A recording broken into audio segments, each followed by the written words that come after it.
My name is Olivia Bennett, and I was 34 years old when everything changed. I was shoulder deep in a dumpster behind a condemned office building, searching for anything salvageable, when a woman in an expensive charcoal suit appeared beside me. "Excuse me, are you Olivia Bennett?" she asked, her voice professional but kind. I was holding a brass door handle, my hands black with grime, and my ex-husband's final words echoed in my head. "Nobody's going to want a broke, homeless failure like you." Yeah, nothing screams architectural visionary like scavenging trash at 6:30 a.m. on a Wednesday. And I climbed out awkwardly, wiping my filthy hands on my torn jeans. "That's me," I said. "If you're here to collect a debt, this door handle is literally the most valuable thing I own right now." NSHE didn't flinch. "My name is Catherine Wells. I'm an attorney representing the estate of Professor Marcus Bennett, NMY." Heart stopped. Uncle Marcus. The man who'd raised me after my parents died in a car accident when I was 14. The brilliant architect who'd inspired my love for design. The man who'd disowned me when I chose marriage over my master's degree 11 years ago. "Your great-uncle passed away 7 weeks ago," Catherine continued gently. "He left you his entire estate. Perhaps we could discuss this somewhere more comfortable?" And I looked down at myself, homeless, dirty, desperate. "I'm not exactly Mercedes material right now. You're the sole heir to a $63 million estate," she said calmly. "The car can handle some dust." And 63 million. The number didn't register. It couldn't be real. I followed her to a pristine black sedan, my mind spinning. Inside, she handed me a thick folder as we drove through Chicago's morning traffic. "Your uncle left you his Lakeshore Drive penthouse, his collection of mid-century modern furniture worth approximately $4 million, investment properties in 6 cities, and controlling ownership of Bennett and Associates Architecture. The firm is currently valued at $58 million. And I stared at glossy photos of the penthouse I'd seen featured in Architectural Digest. Uncle Marcus's masterpiece, a space where Frank Lloyd Wright philosophy met contemporary innovation. Floor-to-ceiling windows overlooking Lake Michigan, custom everything. A living work of art. "There must be a mistake," I whispered. "He cut me off 11 years ago. He didn't even come to my wedding." Catherine's expression softened with something like sympathy. "Professor Bennett never removed you from his will. You've always been his sole beneficiary. However, there is one condition." Of course there was. "What condition?" "You must take over as CEO of Bennett and Associates Architecture within 21 days and maintain the position for a minimum of 18 months. If you refuse or fail to meet this requirement, everything goes to the American Institute of Architects Foundation." And I actually laughed. A bitter, hollow sound. I haven't worked a single day as an architect. I graduated with my bachelor's at 22, got engaged at 23, married at 24. My husband made it very clear that working wasn't necessary. He said my education was a cute hobby. "Professor Bennett hoped you'd eventually return to architecture," Catherine said quietly. "This is his way of giving you that chance. He believed in you, even when you didn't speak." NTHE car stopped outside a boutique hotel in the Loop. "You'll stay here tonight, on the estate's account. Tomorrow morning, we fly to New York to meet with the firm's board of directors and key stakeholders. You have 20 days remaining to decide." I looked at the folder in my trembling hands. Photos of the life I'd abandoned for a man who discarded me like garbage. The life Uncle Marcus had always wanted me to live. "And I'll do it," I said, my voice stronger than I felt. "When do we leave?" Catherine smiled, the first genuine warmth I'd seen from her. 8 a.m. Packlight. "Everything you need will be provided." I glanced back at her car trunk, where my worldly possessions sat in 2 garbage bags. "Trust me, packing light won't be a problem." The hotel room was nicer than anywhere I'd lived in 4 months. Standing under the shower, scrubbing dumpster grime from under my fingernails, I caught my reflection in the steamy mirror. Hollow cheeks. Exhausted eyes with dark circles. Hair desperately needing professional attention. This was what David had reduced me to. I thought back to when I was 22, final year at the University of Illinois Architecture program. David had been 34, successful, charming as hell. He'd walked into my senior exhibition where my sustainable housing design had won the school's top prize. Uncle Marcus had been so proud that day. "You're going to revolutionize affordable housing," Uncle Marcus had told me, his eyes shining. "Next fall, you'll start your master's, then join my firm. We'll change cities together, Olivia. We'll prove that beautiful design doesn't have to be a luxury." David overheard our conversation. He introduced himself. Senior vice president at a consulting firm, impressive resume, disarming smile. He complimented my work, asked intelligent questions, invited me to dinner. Within 7 months, we were engaged. Within 10 months, married Uncle Marcus refused to attend the wedding. I still remembered that phone call, his voice tight with disappointment and fear. "And you're making a catastrophic mistake," he'd said. "That man doesn't want a partner. He wants a trophy, someone he can control and diminish. You're choosing to lock yourself in a cage, Olivia." And I'd been furious. Young, stupidly in love, blind to the warning signs. "You're just jealous because I'm choosing my own path. I don't need your approval." "No," he'd said sadly. "I'm heartbroken because you're throwing away everything you worked for, everything you are. But you're an adult. It's your life to waste." NWE never spoke again. Not when I sent Christmas cards that went unanswered. Not when I called on his 78th birthday and got voicemail. Not when I desperately needed him after everything fell apart. David had been controlling from the very beginning, though I didn't see it clearly until much later. It started small, suggesting I didn't need to rush into job applications, take time to settle into married life, enjoy being newlyweds. Then discouraging me from taking the architectural licensing exam. "Why stress yourself unnecessarily? I make enough for both of us." When I tried freelancing from home, designing additions for neighbors and small commercial projects, David would suddenly schedule last-minute business trips, making it impossible for me to meet client deadlines. After the third project fell through because I wasn't reliable, I stopped trying, and my only rebellion was continuing education. When David traveled for work, I took online courses, read architectural journals, attended virtual lectures. I filled notebook after notebook with designs I'd never build, projects I'd never pitch, dreams that existed only on paper. David found them once, flipping through pages covered in my sketches and annotations. "That's a cute hobby," he'd said dismissively, tossing the notebook back on my desk. "But focus on keeping the house presentable. We're hosting the Williamson account team this weekend. I need everything perfect." And I ordered room service, the first real meal I'd had in 3 days, and searched for Bennett and Associates online while eating. The website was elegant and comprehensive, showcasing buildings worldwide. Museums, corporate headquarters, residential towers, educational facilities. Each one bore Uncle Marcus's distinctive style. Organic forms meeting geometric precision. Sustainability woven seamlessly into beauty. I found his biography. A photo from 3 years ago showed him silver-haired and distinguished, standing before the Seattle Central Library expansion. The caption noted he was preceded in death by his wife, Dr. Helena Bennett, renowned structural engineer, and had no children. But I'd been like a daughter once. And after my parents died in that accident when I was 14, Dad's heart attack while driving, Mom a passenger, Uncle Marcus took me in without hesitation. He was my father's uncle, technically my great-uncle, but he'd raised me like his own daughter. He encouraged my interest in architecture, brought me to construction sites, taught me to see buildings as living entities that shaped human experience. He paid for my entire education. He believed in my talent with an intensity that sometimes scared me. And I'd thrown it all away for a man who never even bothered to learn what my senior thesis was about. NMY phone buzzed. "Catherine, car picks you up at 8 a.m. Bring everything you own. You won't be coming back to Chicago immediately." And I looked at my 2 garbage bags of possessions. One contained clothes. The other held my laptop and 19 notebooks filled with 11 years of secret designs. That was everything. The sum total of my existence after 11 years of marriage. I spent the night reviewing those notebooks, seeing my evolution as a designer.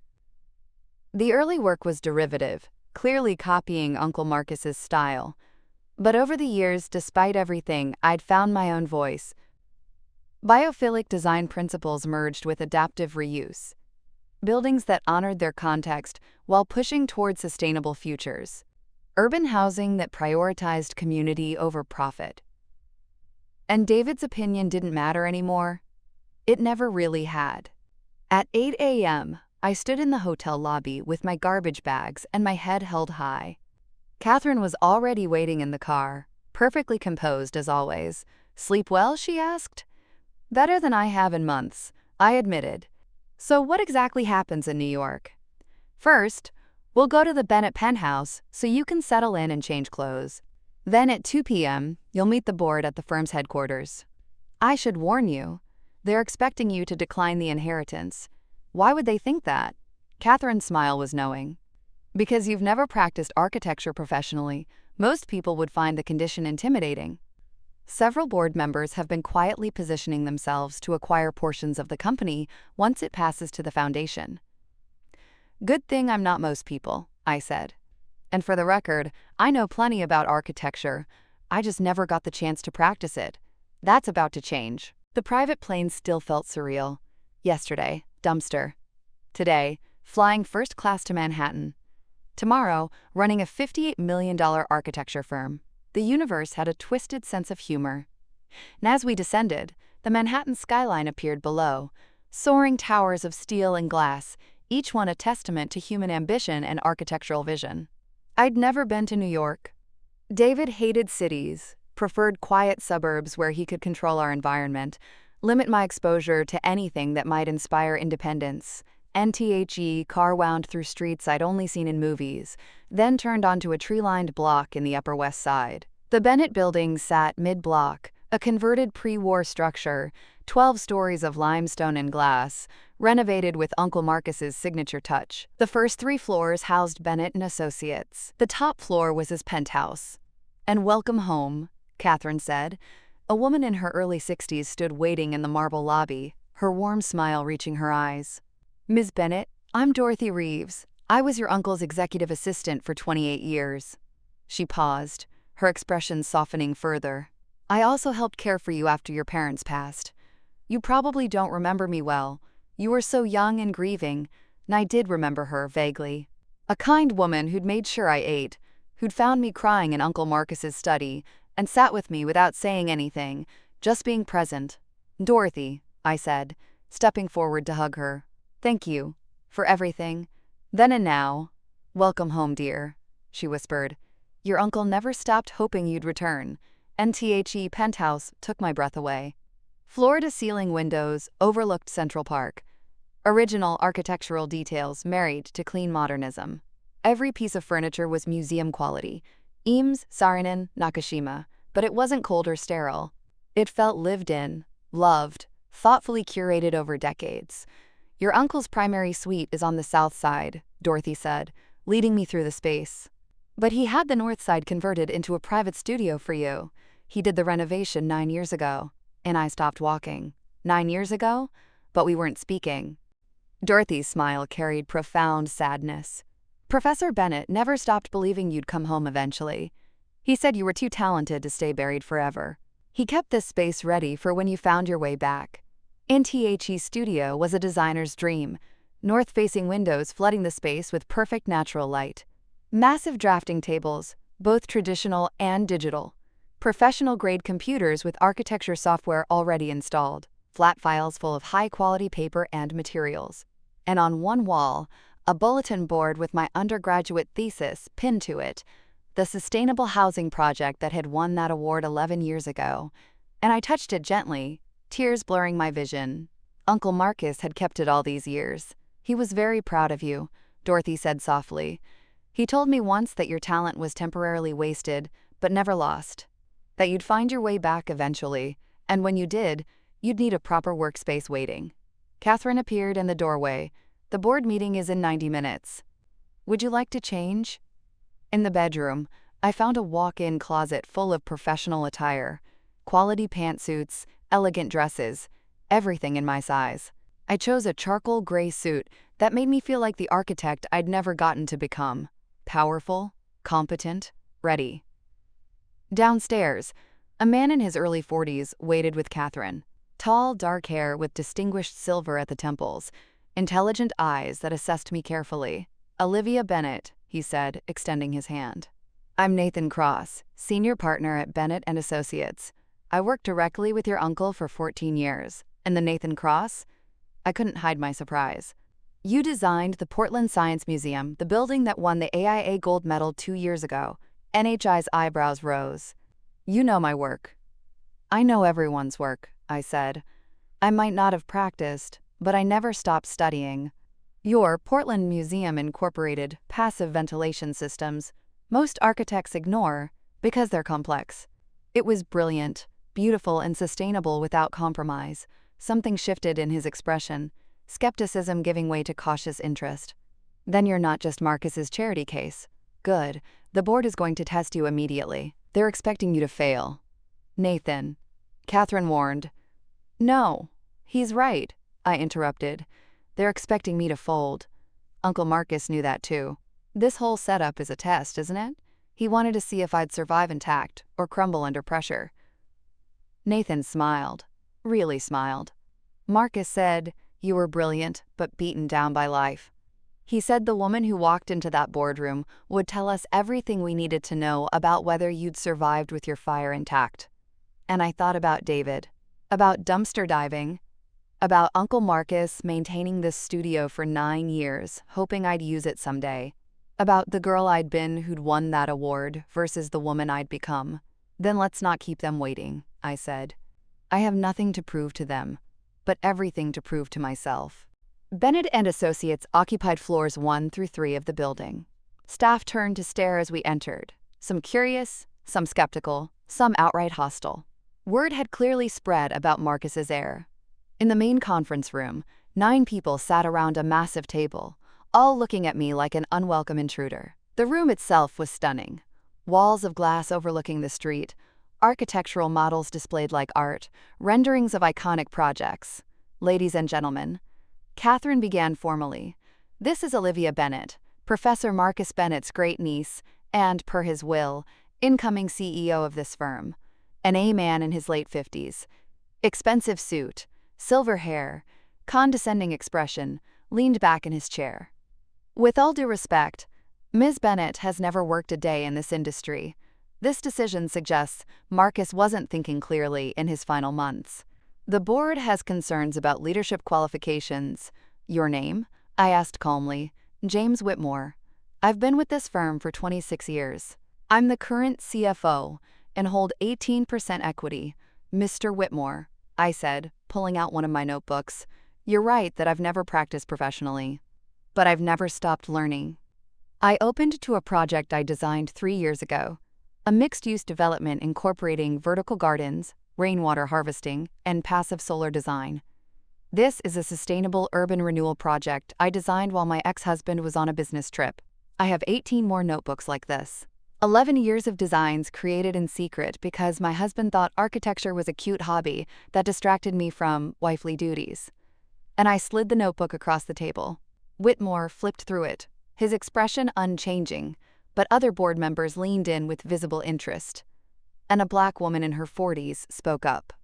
Even if your designs show promise, Ms. Bennett, running a firm requires business acumen, client relationship management, financial oversight, project coordination across multiple teams. Book knowledge doesn't translate to leadership experience. You're absolutely right. I agreed, surprising her. Which is why I'll rely heavily on the existing team, particularly Nathan. I'm not here to pretend I know everything. I'm here to learn, to lead with humility, and to honor my uncle's legacy while bringing fresh perspectives. And I straightened, making eye contact with each board member. But let me be crystal clear. If you can't handle working for someone who wants to push this firm forward instead of maintaining comfortable mediocrity, you're welcome to leave. Uncle Marcus didn't build this company by playing it safe. He built it by taking risks on unconventional ideas. Catherine pulled out prepared contracts. Those who wish to stay under Ms. Bennett's leadership will sign new agreements acknowledging the ownership structure. Those who don't can collect severance packages. You have until close of business today to decide. As the meeting dispersed, some board members looking intrigued, others furious, Nathan approached me. That was well played, he said. You made enemies of half the board, but the half that matters respects you now. Did I make an enemy of you? Marcus told me a year ago that if anything happened to him, I should help you succeed. He said you'd been buried alive for too long, and when you finally broke through to the surface, you'd be unstoppable. Nathan's expression was sincere. I think he was right. And I looked out at the Manhattan skyline through the conference room windows. He usually was, though his taste in board members could use some work. Whitmore looks like he eats optimism for breakfast. Nathan laughed, genuine and warm. You're gonna do just fine here. My first week was an intensive crash course in everything I'd missed. Nathan became my shadow, walking me through active projects, introducing me to clients, explaining office politics and power dynamics. Despite everything, it felt like coming home to a place I'd never been. Your uncle had a very specific management philosophy, Nathan explained one afternoon in my new office. Uncle Marcus's space, which I'd insisted on keeping mostly intact. His 1960s drafting table, worn smooth by decades of use. His leather chair that still smelled faintly of his cologne. Architectural models of his most famous buildings displayed on custom shelving. Let me guess, I said. Terrifying, brilliant, impossible to please? Nathan laughed. Close. He demanded absolute excellence, but he gave people freedom to find their own path to it. He'd rather see spectacular failure from someone taking risks than mediocre success from someone playing it safe. I understood that philosophy intimately. Uncle Marcus had been the same way when I was younger, encouraging me to experiment, to fail boldly, to learn from mistakes rather than fear them. NMY computer pinged with an email notification. From Whitmore to all senior staff. Moving forward, all design decisions require board approval before client presentation. And I looked at Nathan. That's not how Uncle Marcus ran things. No, Marcus trusted his architects' expertise. Whitmore's trying to undermine you, make you look like you need constant oversight. And I hit reply all without hesitation. This policy is rejected. Bennett and Associates succeeded because we trusted our designers, expertise, and creativity. Board approval is required only for projects exceeding $15 million, as outlined in the company charter. Our architects are professionals, not children needing permission slips. NSEND. Nathan's eyebrows rose appreciatively. You just made him look foolish in front of the entire company. Good. David spent 11 years making me second-guess every decision, question every instinct. I'm done letting men tell me I need their permission to exist. Whitmore responded within 3 minutes, requesting an immediate private meeting. I agreed, with Nathan and Catherine present as witnesses. When Whitmore entered my office, his expression was cold fury barely contained. Ms. Bennett, I'm trying to protect this company's reputation. Your complete lack of experience. By circumventing the CEO's authority and undermining company structure, I interrupted. Interesting protection strategy, Mr. Whitmore. Your uncle left me 18% of this company. I've been here 26 years. I'm not watching some inexperienced outsider destroy what we built. And I leaned back in Uncle Marcus's chair, channeling every ounce of his commanding presence. Let me be absolutely clear. My uncle left me controlling ownership. You can work with me, or you can work against me, but if you choose to work against me, you will lose. I suggest you spend the weekend thinking very carefully about which path serves your actual interests. After he left, Nathan let out a low whistle. Where the hell did that come from? I smiled, though my hands were shaking. From 4 months of eating from dumpsters and deciding I'd rather fail spectacularly on my own terms than succeed by making myself small. Also, I've been binge-watching Succession for research, learned some things about power dynamics. NTHAT evening, alone in the office, I explored Uncle Marcus's personal files. In the bottom drawer of his desk, I found folders labeled with my name, organized by year. My undergraduate work. Newspaper clippings about my wedding, including a photo where my smile looked hollow even then. Articles about my divorce. Court documents showing exactly how badly David had screwed me financially. And underneath everything, a letter in Uncle Marcus's distinctive handwriting. Dated 6 weeks before he died. Nolivia, NIF, you're reading this. You've finally come home. I'm sorry for being stubborn and proud. I should have called you 1,000 times over the years. But I was hurt that you'd chosen so poorly, and by the time I swallowed my pride enough to reach out, too much time had passed. The distance felt insurmountable, and I watched you diminish yourself year after year. I wanted to intervene, to force you to see what was happening. But Dorothy convinced me you needed to find your own way out. She was right. You had to choose to leave that prison. If I'd rescued you, you might have resented me or never learned your own strength. This company was always meant for you. From the moment you moved in at 14 and spent hours studying my blueprints, asking questions that challenged my assumptions, I knew you'd be my successor. Not because you're family, but because you're brilliant. You see architecture the way I do, as a social responsibility, not just an artistic expression. Your studio contains something special in the bottom drawer of the large filing cabinet. Use it wisely. And Olivia, I'm proud of you. I was always proud, even when I was too stubborn and hurt to say it, even when you made choices I disagreed with. Especially now, knowing you survived and fought your way back. And build something beautiful. Live boldly. Make me glad I waited.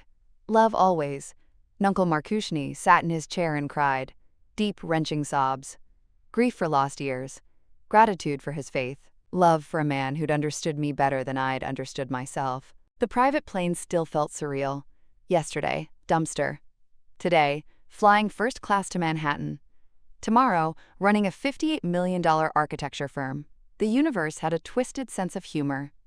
And as we descended, the Manhattan skyline appeared below, soaring towers of steel and glass, each one a testament to human ambition and architectural vision. I'd never been to New York. David hated cities, preferred quiet suburbs where he could control our environment, limit my exposure to anything that might inspire independence. NTHE car wound through streets I'd only seen in movies, then turned onto a tree-lined block in the Upper West Side. The Bennett Building sat mid-block, a converted pre-war structure, 12 stories of limestone and glass, renovated with Uncle Marcus's signature touch. The first 3 floors housed Bennett and Associates. The top floor was his penthouse. And welcome home, Catherine said.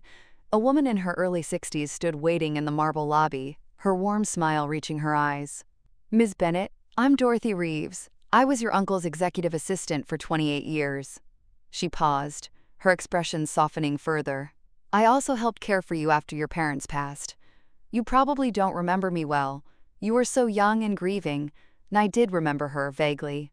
A kind woman who'd made sure I ate, who'd found me crying in Uncle Marcus's study, and sat with me without saying anything, just being present.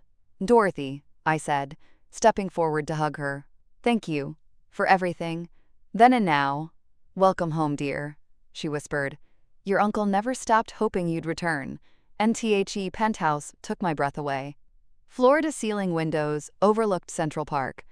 Original architectural details married to clean modernism. Every piece of furniture was museum quality. Eames, Saarinen, Nakashima, but it wasn't cold or sterile. It felt lived in, loved, thoughtfully curated over decades. Your uncle's primary suite is on the south side, Dorothy said, leading me through the space. But he had the north side converted into a private studio for you. He did the renovation 9 years ago. And I stopped walking. 9 years ago? But we weren't speaking. At the penthouse, I found the filing cabinet Uncle Marcus mentioned in his letter. The bottom drawer was locked, but a small key was taped underneath with a note. For when you're ready, and inside were 20 leather portfolios, each labeled with a year. Uncle Marcus's early designs, not the polished versions published in magazines, but his actual working sketches. Messy process work, failed attempts, revised ideas, notes about what worked and what didn't, written in his familiar scrawl. Each portfolio represented a year of his evolution as an architect, from his 20s through his 70s. This wasn't just a gift. It was architectural history. The raw creative process of a Master Brin A note in the most recent portfolio made me cry all over again.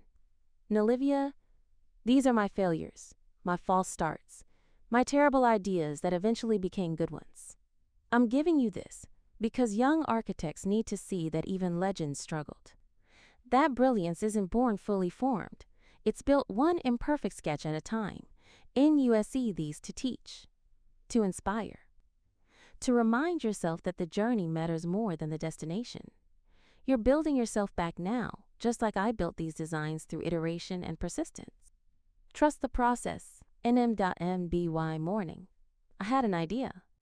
When Nathan arrived at the office, I was sketching frantically on the whiteboard in my office. And what are you working on? He asked. and a mentorship program.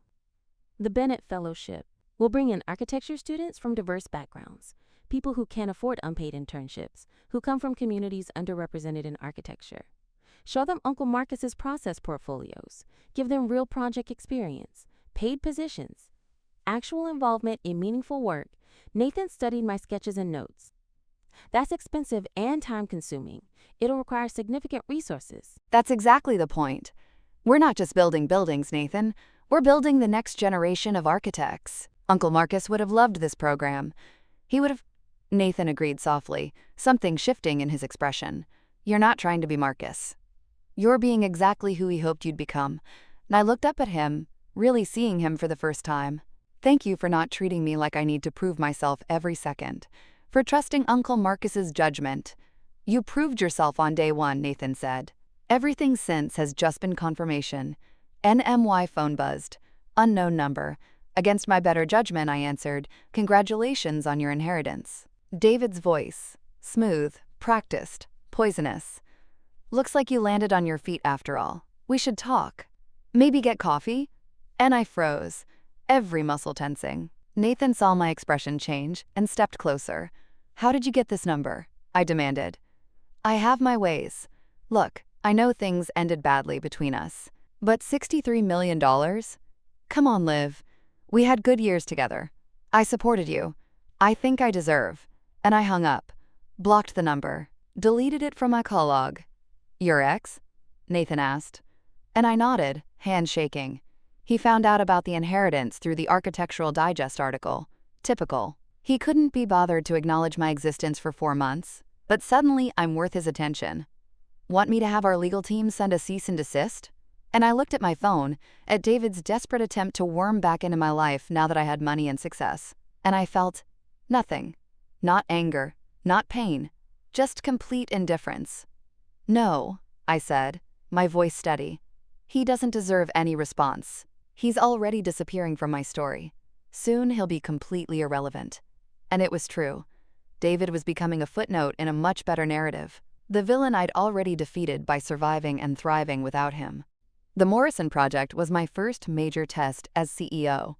A tech billionaire wanted a cutting-edge Seattle headquarters, sustainable, iconic, a statement building that would define the city's skyline for generations. Exactly what Bennett and Associates was known for. And I'd spent 4 weeks on the design with our engineering team. Living roof with native plants. Rainwater collection and gray water recycling. Smart glass that optimized natural light and temperature. Geothermal heating and cooling. The building would be a living organism, responsive to its environment and inhabitants. Nathan called the design exceptional. Marcus would be proud. This honors his philosophy while pushing into new territory. NTHE presentation was scheduled for 10 a.m. At 9:30, I arrived to find my laptop missing from the conference room. My physical models were there, but the computer with my presentation had vanished. Looking for this? Whitmore stood in the doorway, holding my laptop with a self-satisfied smirk. Found it in the break room. Someone must have moved it by mistake. And I'm the Queen of England, I thought. But I didn't have time to argue. I opened the laptop and pulled up my presentation file. It loaded normally, but when I connected to the projector, my stomach dropped. The file was corrupted. Slides jumbled out of order. Images replaced with error messages. Renderings showing only broken file icons. Everything I'd spent a month preparing was destroyed. Everything okay? Nathan asked, entering with our clients. Morrison and his 3-person team, and I had maybe 30 seconds to decide. Panic? Postpone? Admit defeat and look incompetent? Or do what Uncle Marcus would have done, adapt and overcome? Actually, I said, closing the laptop with a smile, let's do this differently. Mr. Morrison, you said you wanted a building that tells a story. Let me tell you that story. And I moved to the whiteboard and started sketching, my hand moving with confidence built over 11 years of secret practice. I drew the building's silhouette, explained how the shape was inspired by the Pacific Northwest's natural landscape, how every angle served a purpose. Traditional architecture treats buildings as static objects, I said, sketching details and systems. but your headquarters will be dynamic, alive. A partner in your company's mission rather than just a container for it. And I drew arrows showing airflow patterns, water collection systems, seasonal sun angles. In summer, the smart glass darkens automatically to reduce cooling needs. In winter, it opens to maximize passive solar heating. The building learns and responds. Morrison leaned forward, his eyes bright with interest. I kept drawing, kept talking, explaining every choice with passion I hadn't known I still possessed. Nathan handed me colored markers, and I added depth, shadow, life to the sketches. NBY, the time I finished 45 minutes later, the whiteboard was covered in a comprehensive representation of my vision. Raw, honest, clearly driven by genuine passion rather than slick marketing. Morrison stood, examining the board closely. This is exactly what I wanted. Someone who understands buildings as living systems, not just prestigious objects. When can you start? After they left, having agreed to terms immediately and wanting to fast-track the project, I finally allowed myself to breathe. Nathan was grinning. That was extraordinary, he said. Most architects would have panicked. Someone corrupted my files, I said quietly. This was deliberate sabotage. I know. Whitmore borrowed your laptop yesterday afternoon, said he wanted to review project timelines. Nathan's expression hardened. But it doesn't matter. You just proved you don't need fancy presentations. The work speaks for itself. NTHAT, evening. I called an emergency board meeting with Catherine present as legal counsel. I want to address what happened this morning, I began. My presentation files were deliberately corrupted in an attempt to undermine my credibility and make me look incompetent in front of a major client. Whitmore shifted uncomfortably in his seat. That's a serious accusation. It is, I agreed, which is why I had IT trace the file modifications. They originated from your computer yesterday at 6:47 p.m. Mr. Whitmore, silence. Whitmore's face flushed red. I was reviewing project files. If something was accidentally modified, there was nothing accidental about corrupting every backup file and cloud save, Nathan said coldly. This was calculated sabotage. I was testing her, Whitmore snapped, losing his composure. Marcus left this company to an untested amateur with zero professional experience. I needed to see if she'd crumble under pressure or rise to the challenge. And I actually laughed. You wanted to see if I'd fall apart? Mr. Whitmore, I spent 4 months living in a storage unit. I dumpster dove for furniture to restore and sell for food money. You corrupting some PowerPoint slides doesn't even register as a challenge. And I stood, channeling every ounce of authority I'd learned from Uncle Marcus. But sabotaging company interests to serve your ego makes you a liability this firm can't afford. Here's what's happening. You'll resign immediately. In exchange, the company will buy out your 18% stake at fair market value, and you'll sign a non-disparagement agreement. Or, I file formal complaints with the state licensing board, which will involve lawyers, investigations, and destroy your professional reputation. Your choice. You have until close of business tomorrow. NTHE room was silent. Then board member Sarah Chen spoke. I second this action. James's behavior was unprofessional and potentially illegal. I support the buyout offer. One by one. Other board members voiced agreement. Whitmore had no allies left. After the meeting, Nathan found me standing at the window, looking out at the city lights. You handled that perfectly, he said. And, did I? Part of me wanted to just fire him on the spot. But you gave him a way out that preserves some dignity while removing the threat. That's better leadership than public humiliation would have been. Uncle Marcus used to say, the mark of good leadership isn't how you celebrate success, but how you handle people who try to tear you down. Nathan stepped closer. Olivia, why am I really helping you? I mean, yes, Marcus asked me to, but I could have done the bare minimum. And I turned to face him.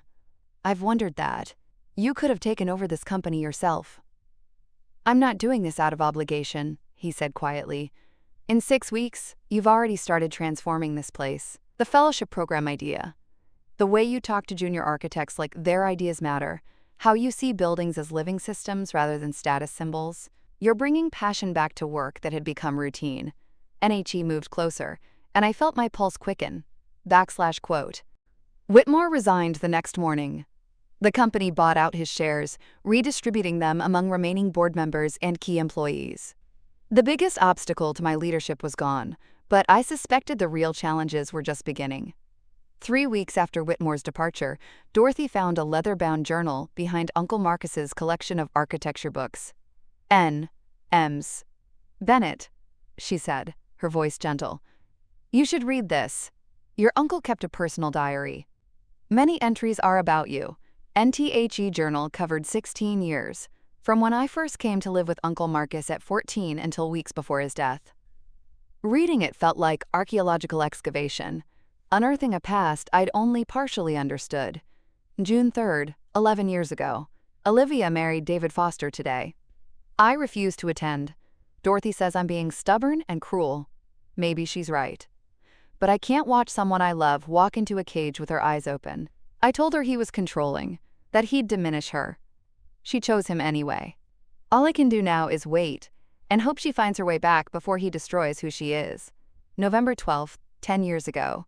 Heard through mutual acquaintances that Olivia isn't working. David won't let her, apparently. My brilliant girl is wasting away in suburban captivity. I want to call, to rage at her, to drag her back to herself. Dorothy won't let me. She says Olivia has to realize this herself, that me interfering would only make her defensive and push her further into David's control. I hate that Dorothy's right. August 8th, 9 years ago, started building the studio on the north side today. Dorothy thinks I'm foolish, preparing a space for someone who might never come home. But I need to believe she will. This studio is my act of faith.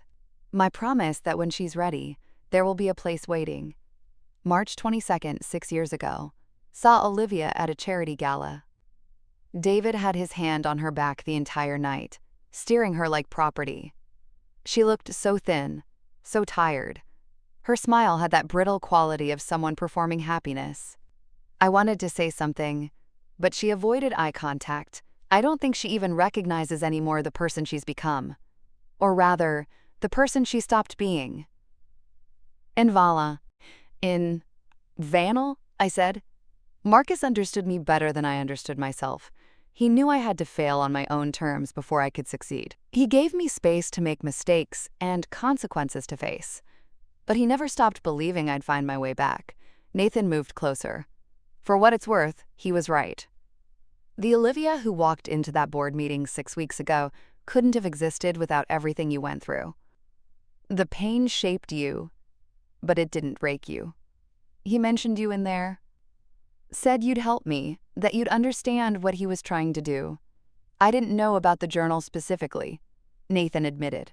But yes, he talked to me about you extensively in his final year.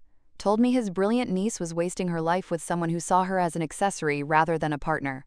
He said when you finally escaped, you'd need someone who wouldn't try to control you, who'd celebrate your strength instead of feeling threatened by it. Is that why you're being so supportive? Obligation to Marcus? Nathan took my hand carefully. It started that way. But Olivia, I stopped doing this for Marcus weeks ago. Now I'm doing it because every day I watch you become more yourself, more confident, more creative, more alive. That's not obligation. That's admiration. NHI's thumb trace circles on my palm. And if I'm completely honest, it's more than admiration. But you just got out of a terrible marriage. I'm not going to pressure you or rush you. I just wanted you to know how I feel. I looked at our joined hands, feeling something I hadn't felt in over a decade. Hope. Not just for my career, but for connection. For partnership that didn't require me to be smaller. What if I want to be ready? I asked quietly. Nathan's smile was gentle. Then we'll figure it out together, at whatever pace you need. No pressure, no expectations. Just two architects building something new, one careful decision at a time.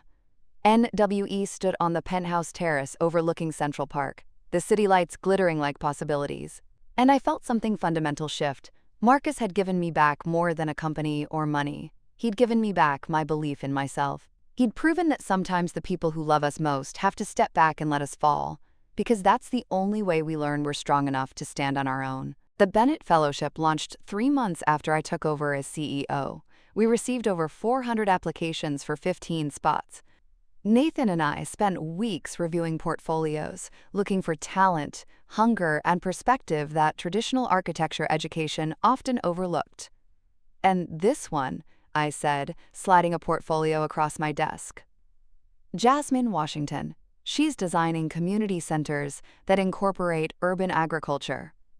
She sees architecture as a tool for social change, not just aesthetic expression."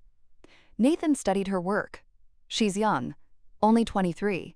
No professional experience beyond summer internships. Neither did I when Marcus believed in me. I countered. "That's exactly the point. We're investing in potential, not pedigree." NTHE fellows arrived in September, nervous and excited.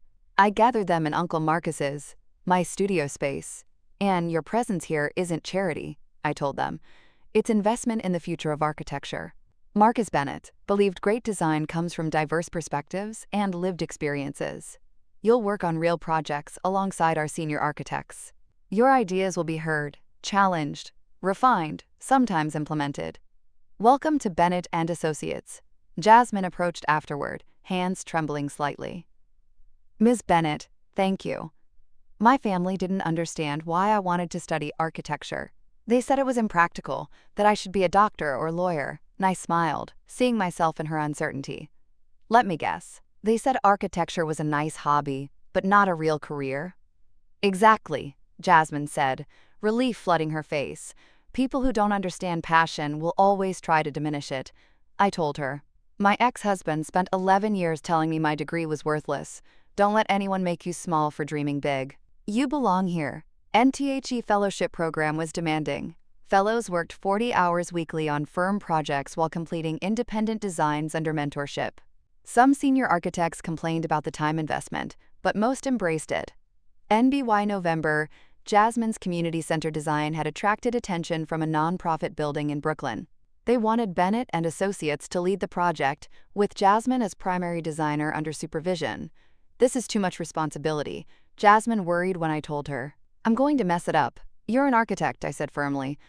"Act like one. I'll be here if you need guidance, but this is your project. Own it." NTHE project became Jasmine's proving ground. Critics questioned whether we were exploiting young talent for cheap labor. I addressed it directly in an Architecture Today interview.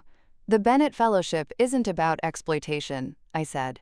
"It's about dismantling the barriers that keep talented people out of architecture." Jasmine comes from a working-class family in Detroit.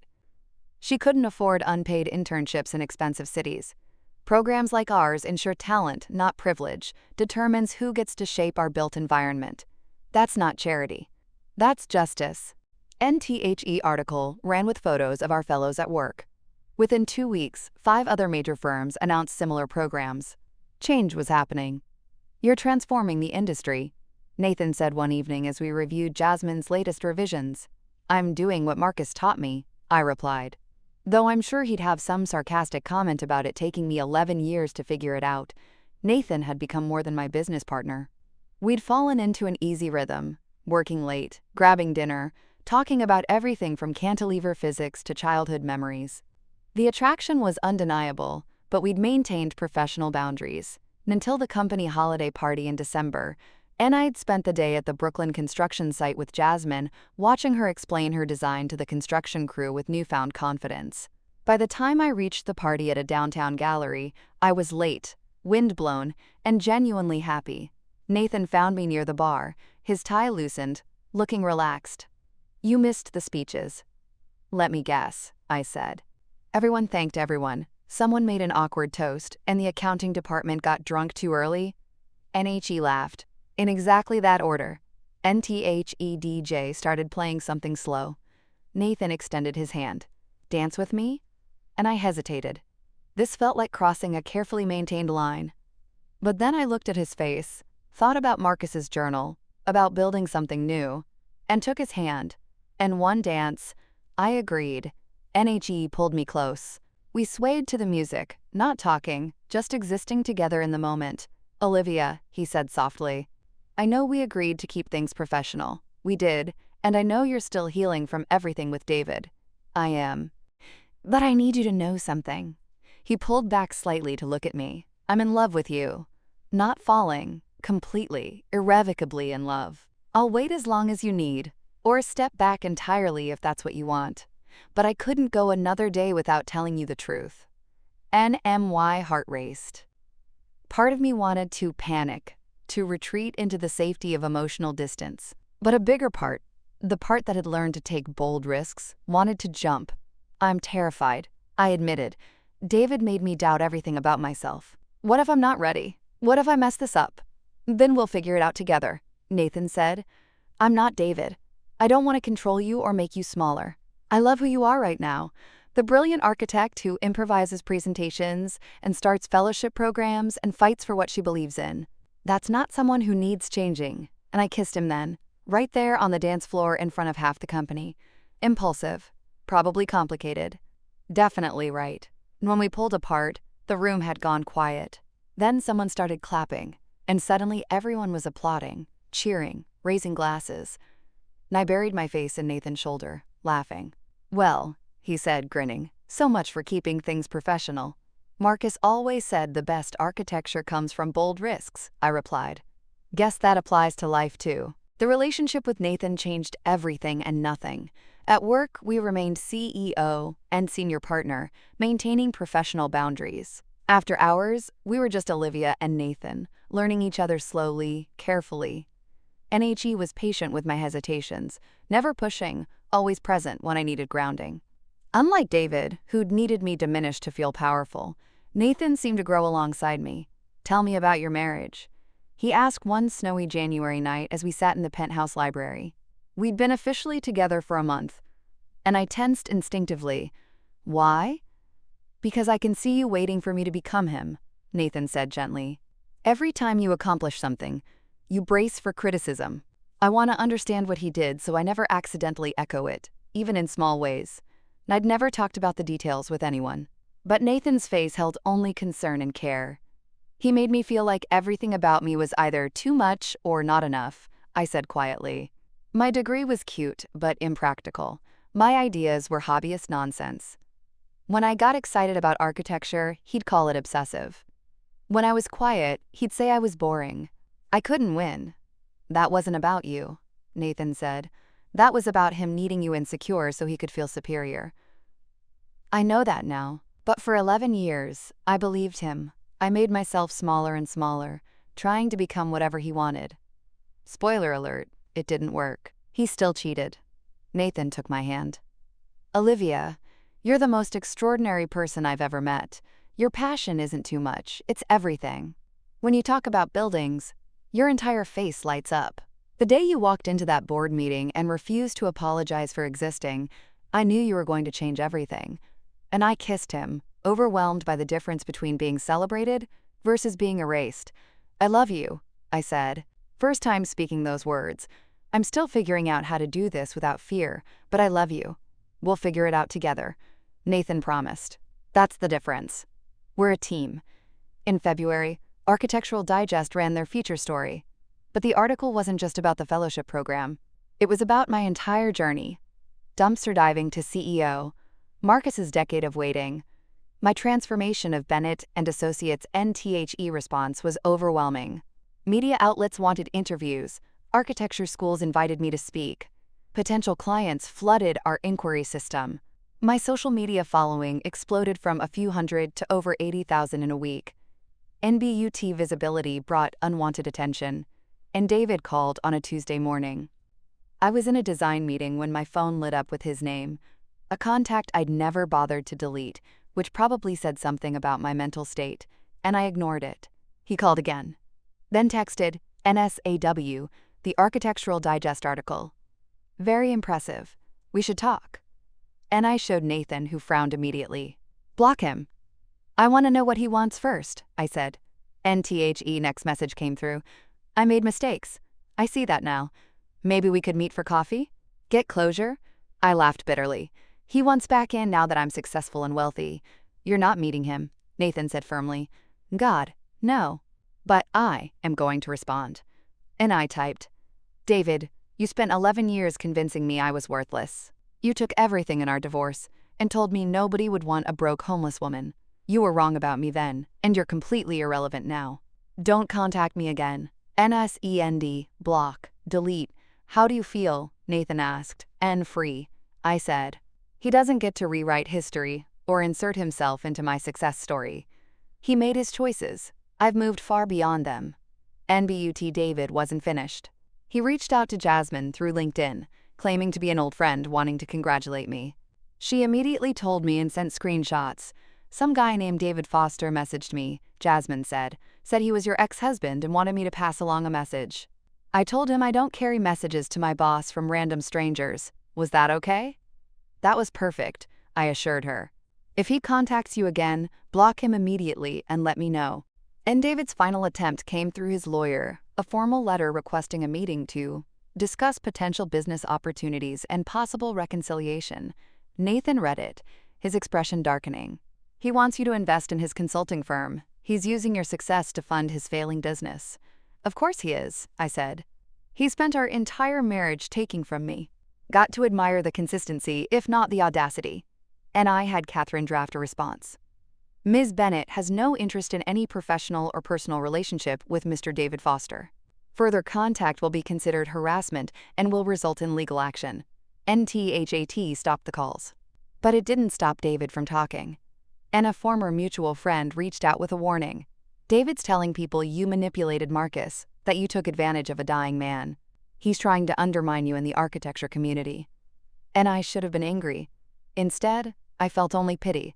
David was so threatened by my success that he needed to create a narrative where I was the villain, and let him talk, I told Nathan. Anyone who knows me knows the truth.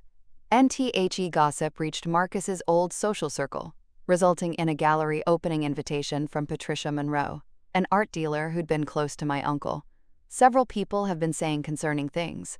Patricia's email read, I'd like to hear your side directly, and I attended with Nathan.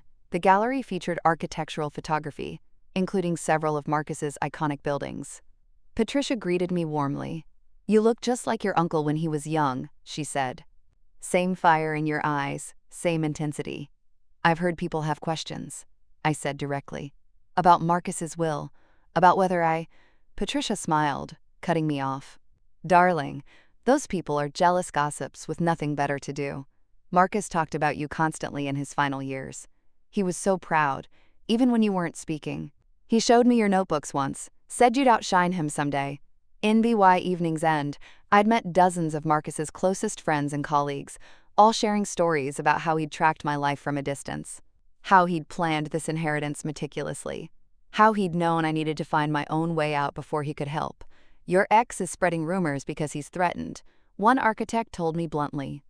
Marcus always said the true measure of character is how people handle another's success. David showing everyone exactly who he is. And driving home, Nathan asked, do you regret any of it? The marriage? The lost years? I thought seriously. I regret the time lost. I regret believing his lies for so long, but I don't regret the journey itself, because it led here. If I hadn't hit rock bottom, I might never have appreciated standing on solid ground, or you'd be insufferably arrogant about success, Nathan teased, and I laughed. I might be insufferable anyway. Marcus would probably approve. He always said false modesty was just another form of lying. Spring brought new challenges. The Brooklyn Community Center neared completion, and Jasmine's design was attracting significant attention from urban planners and social architects. But success bred scrutiny, and Robert Chen, CEO of a rival firm, started a whisper campaign. He suggested we were exploiting fellows, that our growth was unsustainable, that I was coasting on Marcus's reputation without real substance, and standard insecure competitor nonsense, and I could have ignored it. Nathan advised exactly that. Engaging gives them legitimacy. You're winning. Let the work speak for itself. NBUT. I was tired of men underestimating me, tired of defending my right to exist in spaces I'd earned. When Robert published an op-ed in Architecture Quarterly criticizing the fellowship model, I responded publicly. My article was titled, Building Bridges, Why Architecture Needs New Voices. I laid out our fellowship structure transparently, compensation, mentorship model, career outcomes for participants. I addressed privilege head-on. Robert Chen inherited his firm from his father, just as I inherited mine from my uncle. I don't judge that advantage. But I do judge someone pulling the ladder up behind them while claiming to care about the profession's future. NTHE question isn't whether programs like the Bennett Fellowship are exploitative. It's whether our industry can evolve beyond nepotism and gatekeeping to serve the diverse communities we design for. NTHE article went viral within the architecture community. Students shared it. Young architects praised it. Robert looked like exactly what he was, a privileged man threatened by change. Marcus's old colleagues rallied. Patricia wrote a response praising the fellowship. Other prominent architects followed, creating a wave of support that completely drowned Robert's criticism. MBUT media attention brought something unexpected. A documentary producer from a major streaming platform reached out. "We want to do a series on transformative architecture," she explained in our first call. "Your story, the fellowship, Marcus's legacy, your personal journey. It's exactly what we're looking for. This is huge exposure," our marketing director said excitedly. "But it means opening your personal life to public scrutiny." And I looked at Nathan. "What do you think?"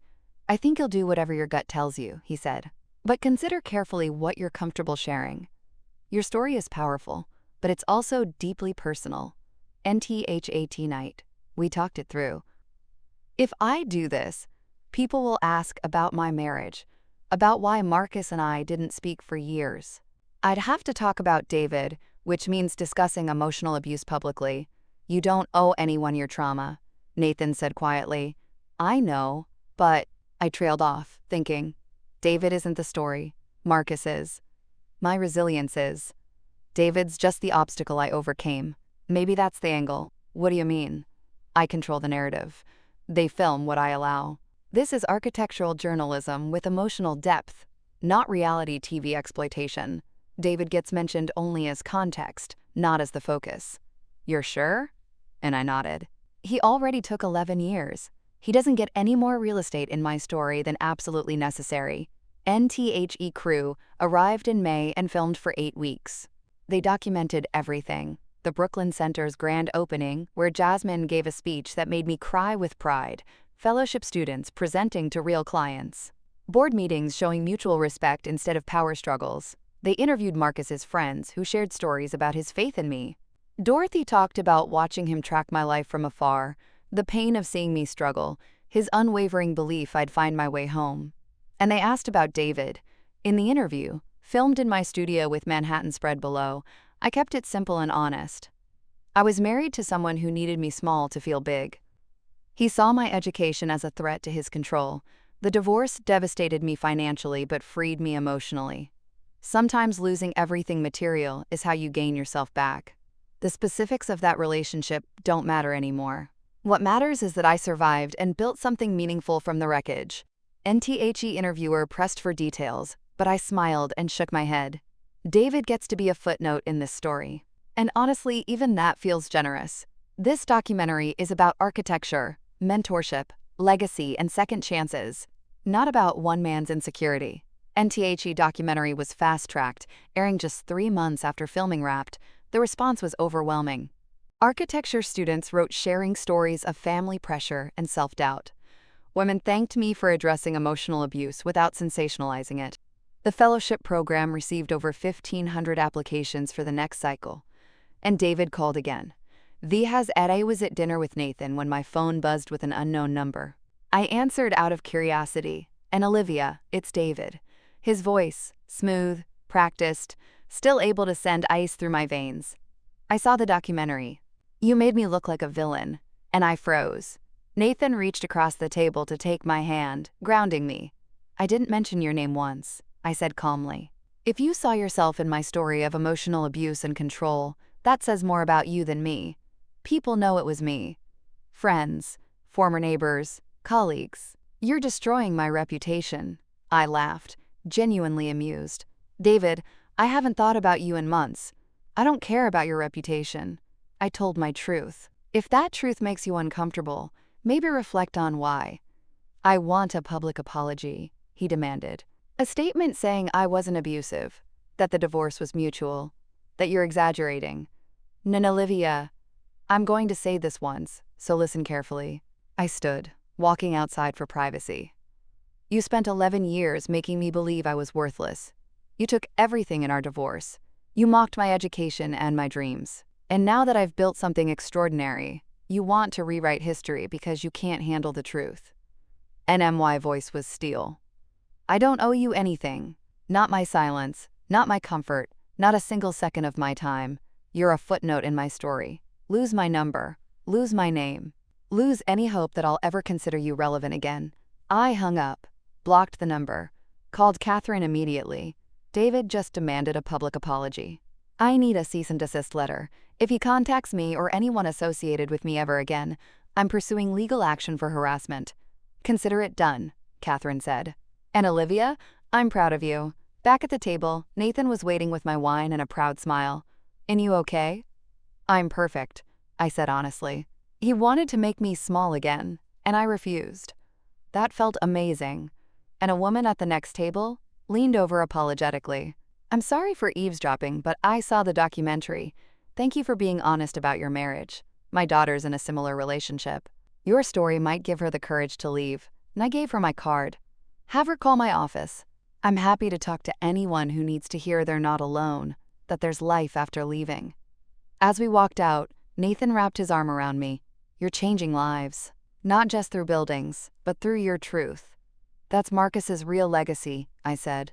Not the buildings themselves, but the belief that architecture and life should serve people, should create spaces where transformation is possible.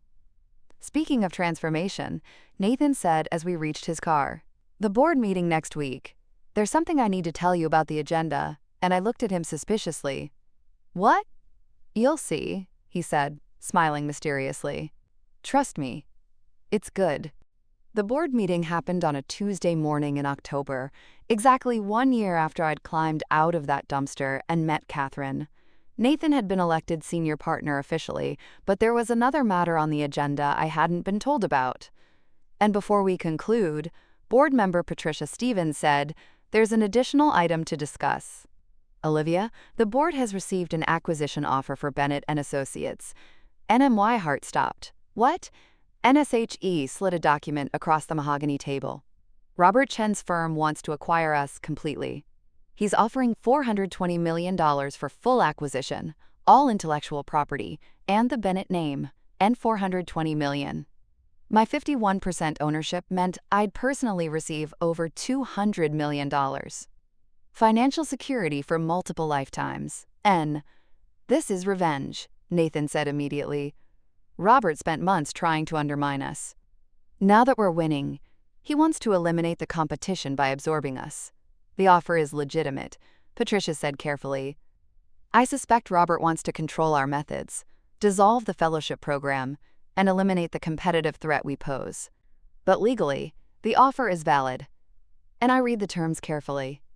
Complete acquisition meant Robert would control everything: the Bennett name, active projects, the fellowship program.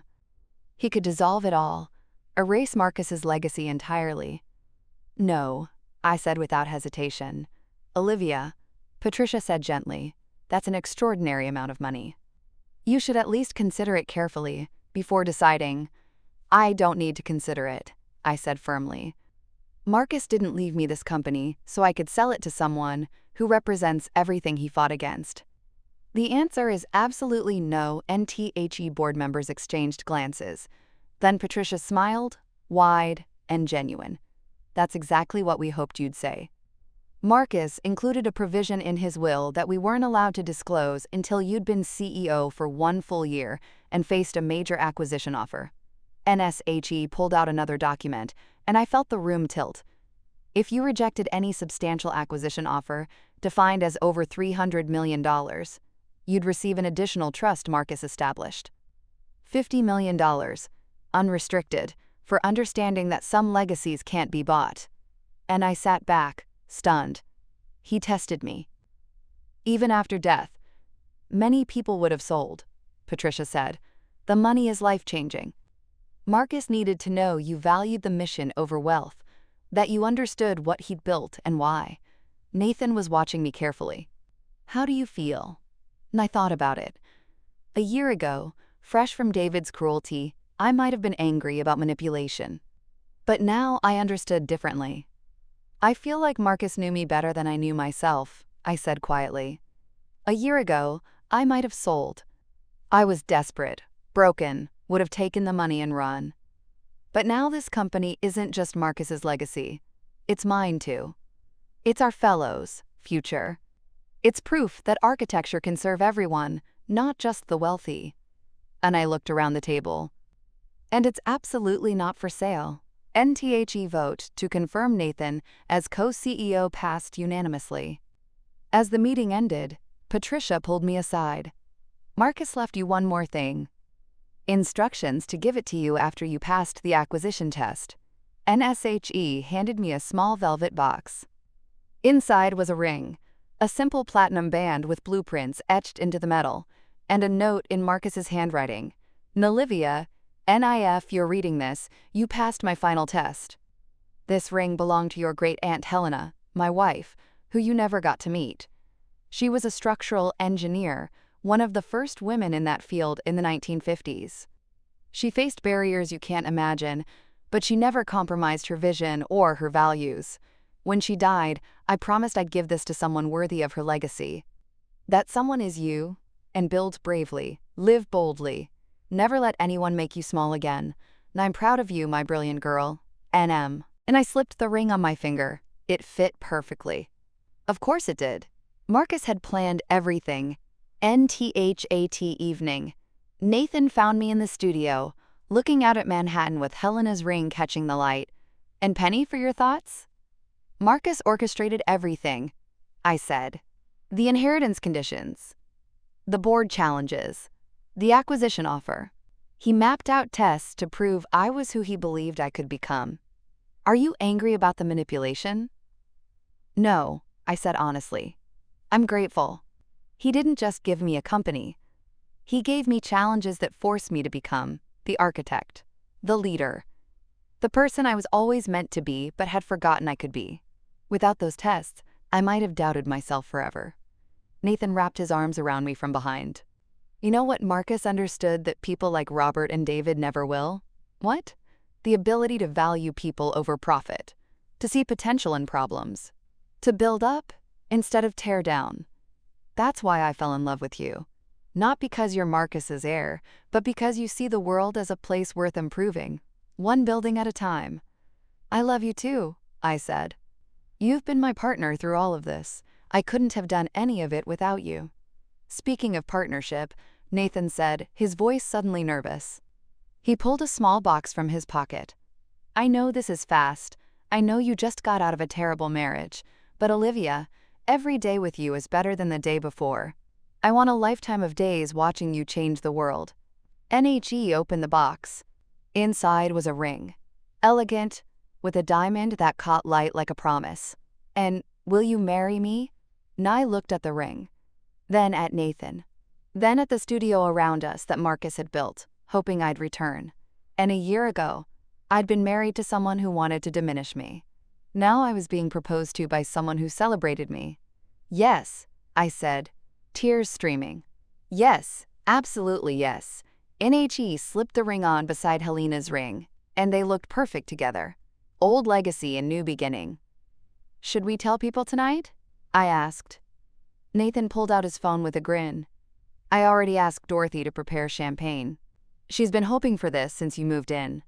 NWE went downstairs to find Dorothy beaming, champagne chilling in ice. It's about time, she said, hugging us both. Mr. Marcus would be so happy. He probably planned this too, I said, laughing through tears. Probably has a letter somewhere about how Nathan was perfect for me. Actually, Dorothy said, heading to Marcus's study, he does. NSHE returned with an envelope addressed to both of us, dated the week before Marcus died. Nathan and Olivia, NIF, you're reading this together. My plan worked better than I dared hope.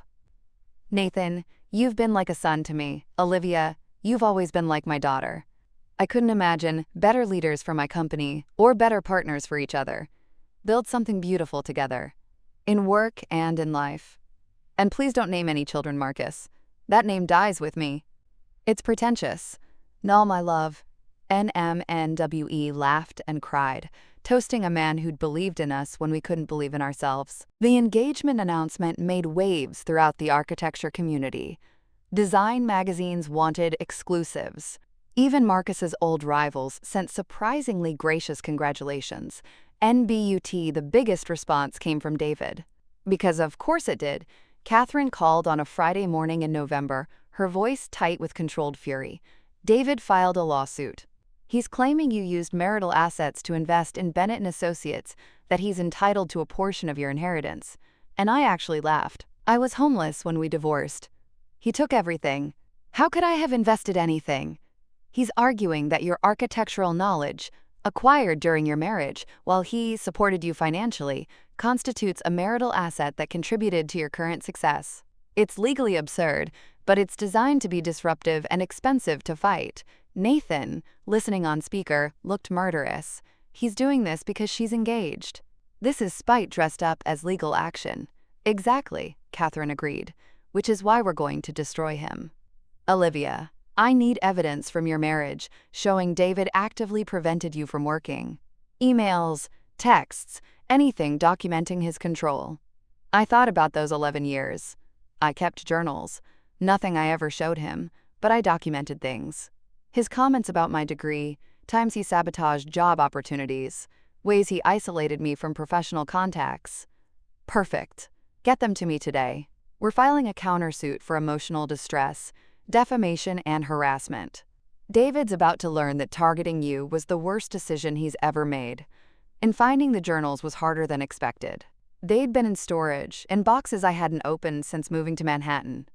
Nathan came with me to the storage facility. As we sorted through boxes, I found them buried beneath old textbooks and wedding photos I should have thrown away years ago. Listen to this, I said, reading from an entry 6 years into my marriage. David told his colleague at dinner that my architecture degree was a cute hobby. When I tried to correct him, he laughed and said I was too sensitive. Later, he told me I'd embarrassed him in front of important people. I apologized. God, Nathan, I apologized for existing. Nathan's jaw was clenched. He systematically destroyed your confidence. He tried to, I said, but he didn't succeed. I'm still here, and he's the one filing frivolous lawsuits out of desperation. NTHE journals painted a devastating picture. 11 years of emotional manipulation, documented in my own handwriting. David criticizing my appearance, my intelligence, my dreams. David losing my licensing exam registration. David scheduling last-minute trips during job interviews I'd arranged. David telling me repeatedly that nobody else would ever love me. And Victoria reviewed the documents with grim satisfaction. This isn't just evidence. This is a roadmap of systematic abuse. David's lawsuit is going to backfire spectacularly. NTHE countersuit was filed within a week. David's legal team immediately tried to settle, offering to drop his lawsuit if we dropped ours. Absolutely not, I told Catherine. He came after me when I was finally happy. He tried to undermine my engagement, my success, my peace. He doesn't get to walk away without consequences. You understand this will be public, Catherine warned. Divorce records, allegations of abuse, all of it will be in court documents available to media. Good, I said firmly. Let people see who he really is. I'm done protecting his reputation at the cost of my truth. NTHE preliminary hearing was scheduled for December. I walked into that courthouse with Nathan beside me, Dorothy behind us, and absolute certainty I was doing the right thing. David was already seated with his lawyers, looking confident. That confidence evaporated when the judge reviewed our counterclaims. Mr. Foster, the judge said, her tone sharp, these allegations are quite serious. Emotional abuse, financial control, deliberate career sabotage. Your attorney indicated this was a simple property dispute. David's lawyer stood. Your Honor, these accusations are exaggerated. My client supported Ms. Bennett financially throughout their marriage. Supported her or imprisoned her? Catherine interrupted smoothly. Your Honor, we have extensive documentation showing Mr. Foster systematically prevented Ms. Bennett from pursuing her career. He discouraged employment, sabotaged job applications, used financial control to maintain dominance. This wasn't support. This was abuse, designed to keep her dependent and controllable. NSHE presented the journals, email evidence, testimony from our marriage counselor, who'd warned David about his controlling behavior. By the time she finished, David looked small and pale. NTHE judge was not sympathetic.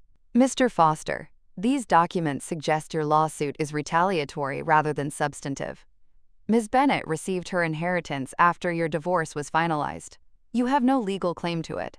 Moreover, claiming her education as marital property when you actively prevented her from using it professionally is both legally frivolous and morally questionable.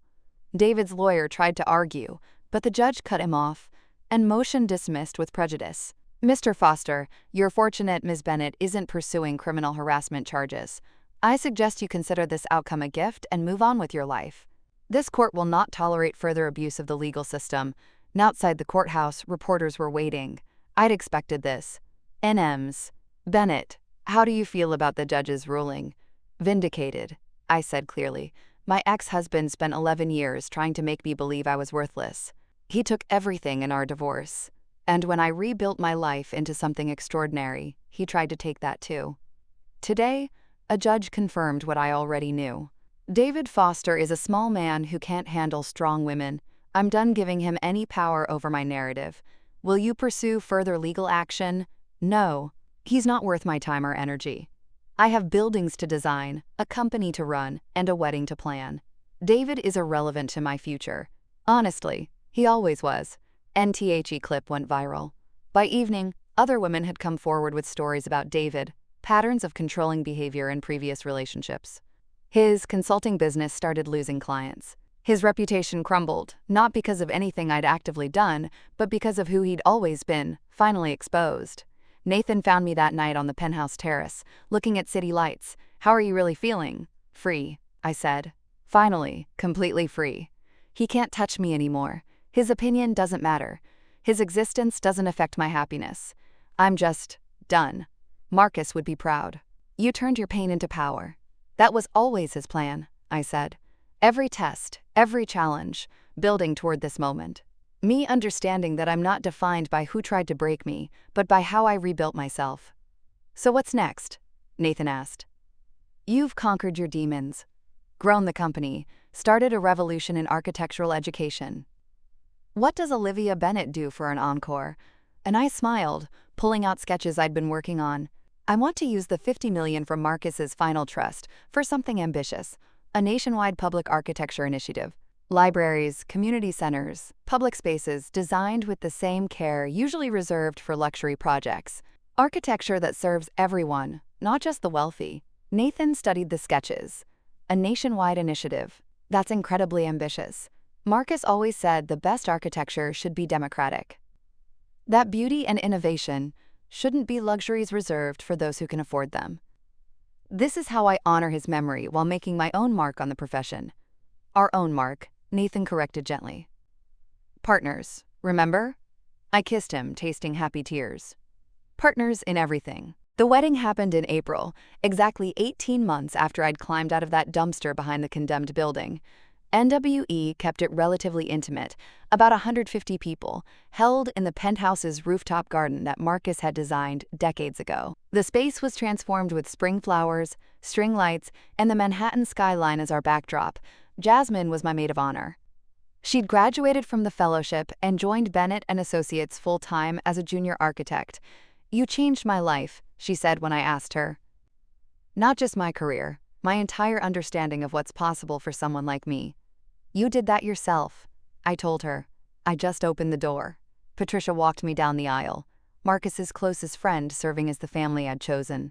Dorothy sobbed through the entire ceremony, clutching a handkerchief Marcus had left specifically for this occasion.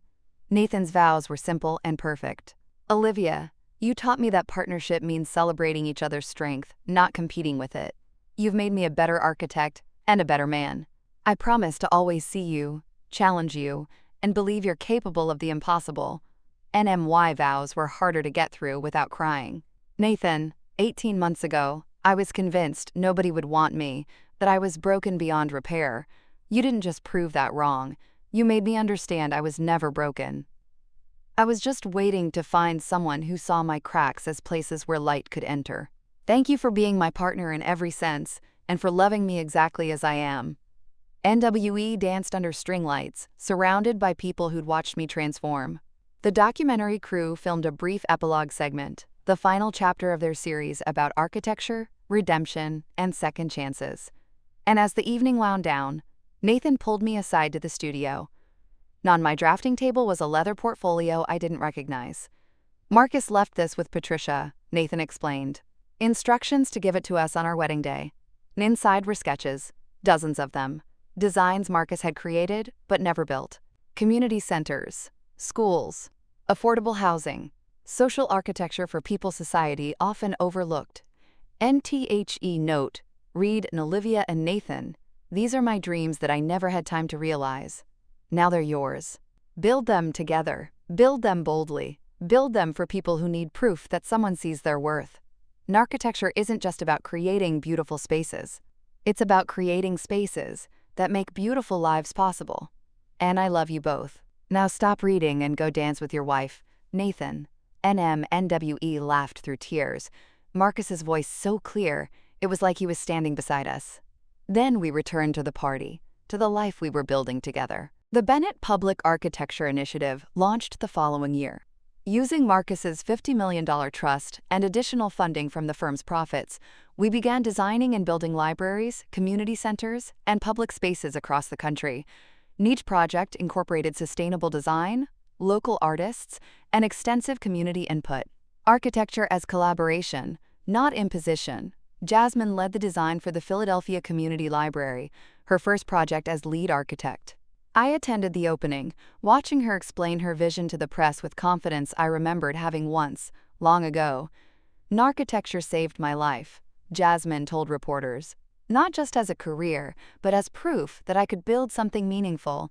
Olivia Bennett taught me that buildings are more than structures. They're promises that better futures are possible. And I found Jasmine afterward, hugging her tightly. Marcus would have loved this. Would have loved you. I know, she said, because you loved me enough for both of you. Thank you for seeing potential when I couldn't see it myself. And Bennett and Associates grew steadily over the next several years. We didn't chase prestige for its own sake. We pursued projects that aligned with our values.